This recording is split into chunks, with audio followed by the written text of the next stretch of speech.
respond to this. This thing became an issue several weeks ago when the New York Times reported the mosque developers were looking for federal funds and other ways to finance this.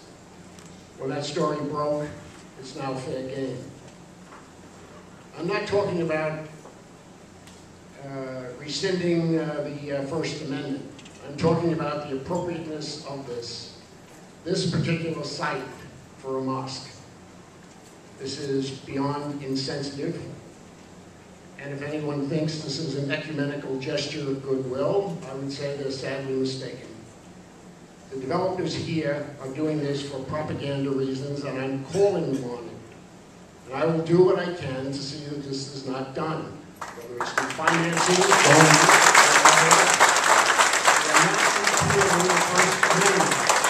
Thank you.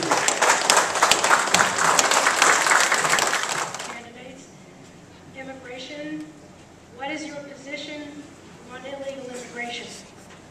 Here with Mr. Turner first. I think we have to differentiate between those immigrants that are here that are not yet citizens and make it easier for a path to citizenship.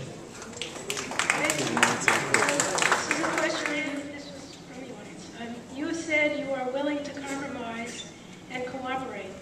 Are you willing to call President Obama tomorrow to assure him that you are willing to be flexible and work with him to find solutions to problems? The first thing I do tomorrow morning when I get up, I will call Barack Obama and tell him that after I'm elected, I will be helpful and cooperative in straightening his policies out. I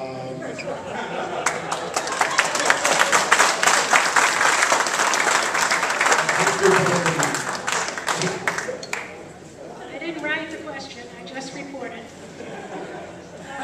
Candidates, how can we better educate our people to successfully compete in a global economy?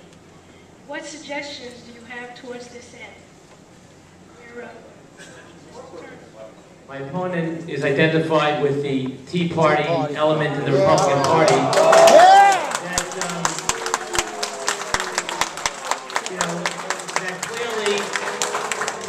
That clearly has held our country hostage and really brought us to the brink of the fall. And I'm happy to see that Mr. Turner moving down. Please wait. We're terrorists too, right? Please wait. Just please. Well, I think. No, Mr. Weprin, we'll give you the time. I just like everybody needs to calm down. Well, I didn't answer the last question. I was going to comment on the last question before I answer the next question. No, we weren't having, this wasn't to be a debate, so if you want to answer it in your closing statement, that's okay. Okay, fine. Let me read this. We need more federal programs here in Brooklyn, in Queens, with federal money for training and placement of our young people to deal with the unemployment issue, 9.1%. And I think the answer on the education part is the training and the placement to allow our young people to get gainful employment and skilled employment. You know, that's 14 trillion, not 14 trillion.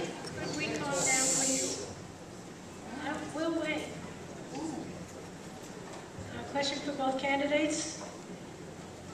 Have you any opinion on term limits at all levels of government, city, state, and federal? I think professional politicians are destroying this country. It's as simple as that. This is not a profession. It should be a call to service. I think on a federal level, a maximum of 5 terms would be desirable. Now, in Congress, the Constitution does not provide that.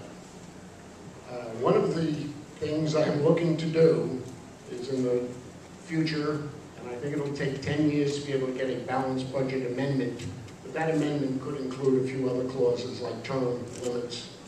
I think it would be very desirable.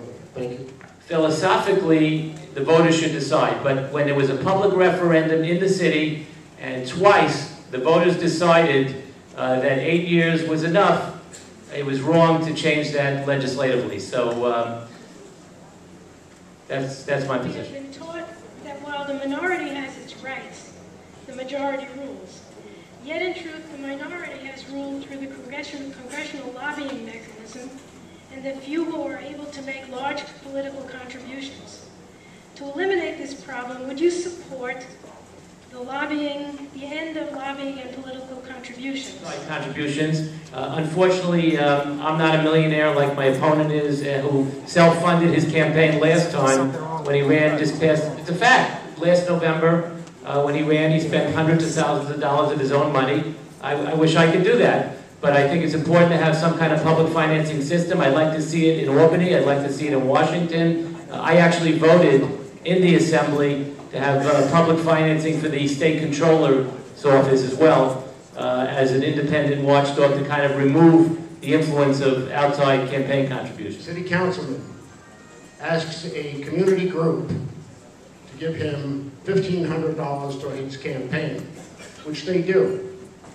He then can go to the city and get matching funds. Community group gave him money. He gets another $3,000. Pretty good. The same councilman then gives $65,000 to that charity. Conflict of interest? Your tax dollars? How dare you?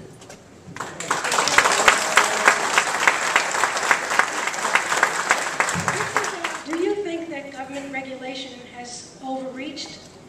Would you be specific?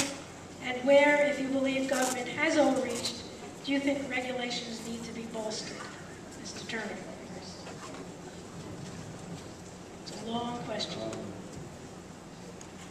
Regulation is absolutely essential, even according to my hero, Adam Smith, the great laissez-faire, free society economist.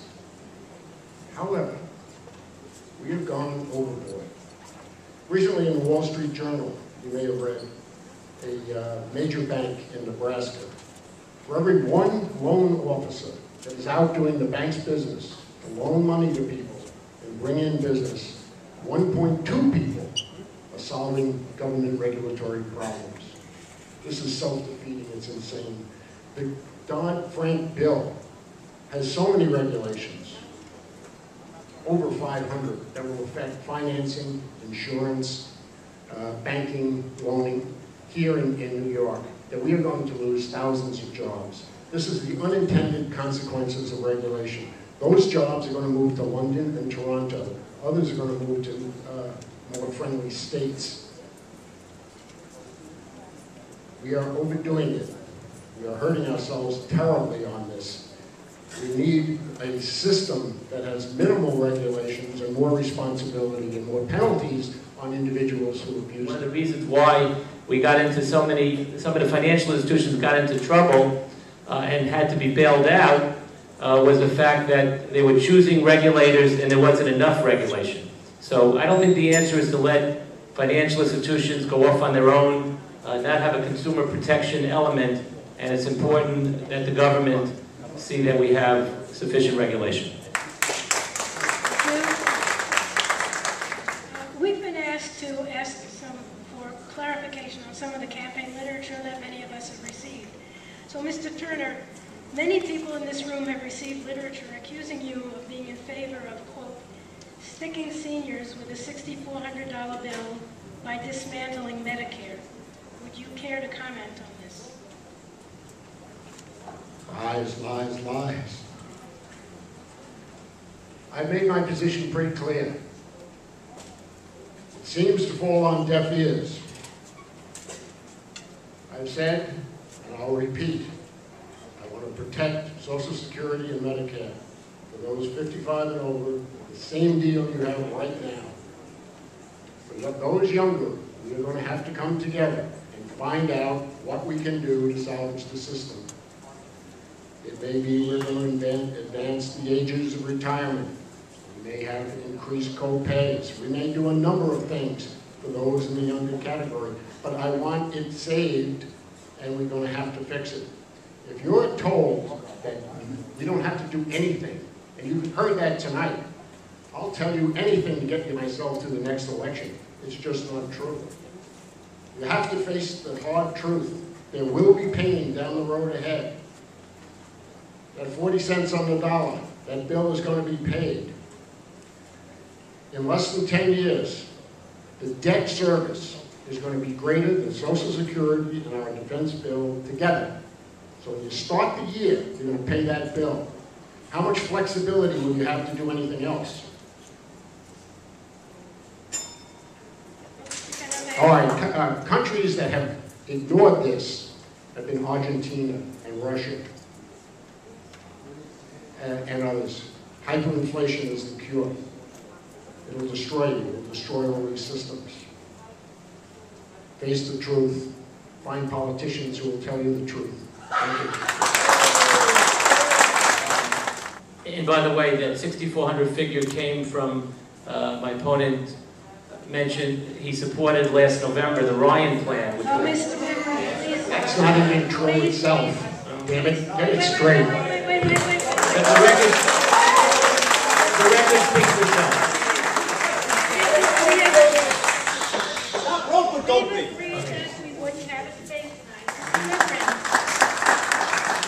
tonight. What is your favorite movie of all time? What has this got to do with anything? Are they stupid? Gone with the Wind. Mr. Turner, what accomplishment in your life are you most proud of?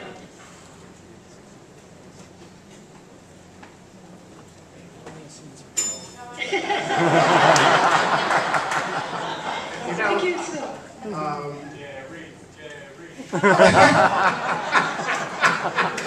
Oh, that was cruel. Probably the beginning from scratch and the formation of a company called Orbis that lasted for 7 years and employed hundreds of people, and was the most fun I had in my 40-year career, those 7 years. As the New York Times said today in their editorial, when they endorsed my candidacy for the 9th Congressional District, they said that my opponent should not be citing his background as a businessman, but his background as a magician. I am there to fight for the residents of the 9th Congressional District to preserve their Social Security and Medicare, preserve other very important government programs which provide programs right here in Brooklyn and in Queens as well, and also to fight for a national jobs bill. With unemployment being as high as it is, over 9%, we have to bring local, good-paying jobs right here to Brooklyn and Very Queens. simply, I think this country is heading so far in the wrong direction, but that a win here from a Republican in a very Democratic district will echo a dissatisfaction with that regime that will hold them in check for over a year. It will terrorize every senator and every congressman who's up for re-election. They cannot follow this party line and save their seats. That's how important it is. Madam Chairman, I gave it a question. It was a pertinent question. It was, my newspaper would like to know where is the $16 million missing from 2008. Can't ask every question. That's censorship. The Daily News asked. Please have some respect for us.